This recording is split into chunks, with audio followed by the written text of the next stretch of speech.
2 Corinthians chapter 8, verse 16 to 24. But thanks be to God, who put into the heart of Titus the same earnest care I have for you.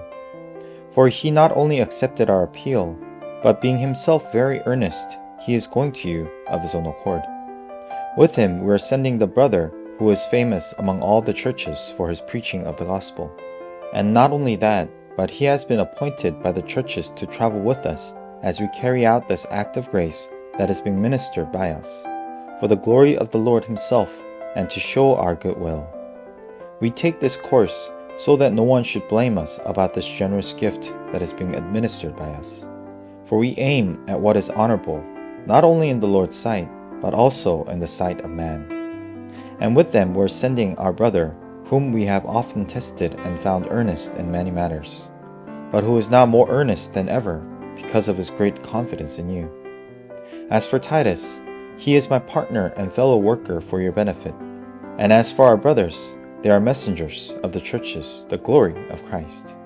So give proof before the churches of your love and of our boasting about you to these men. Today's passage shows Paul sending Titus and another brother that Paul assures of his credibility for the collection of offering that was to be used in helping the Macedonian church. The poverty that Macedonian church was facing was extreme. Considering that average people in the first century lived by day-to-day wages and barely making ends meet, when Paul spoke of the poverty the churches in Macedonia were facing, it meant that they were starving and were barely scraping by.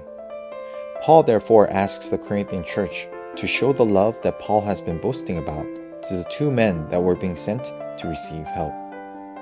Paul's exhortation shows us that the mark of a true believer is shown through the action of sharing love. As James writes, James chapter 2 verse 14 through 17 says, "What good is it, my brothers, if someone says he has faith but does not have works? Can that faith save him? If a brother or sister is poorly clothed and lacking in daily food, and one of you says to them, 'Go in peace, be warmed and filled,' without giving them the things needed for the body, what good is that? So also faith by itself, if it does not have works, is dead." God calls us to live our faith in Christ through our actions. As we meditate on today's passage, let us seek to act upon our faith in sharing the love of Christ in our lives.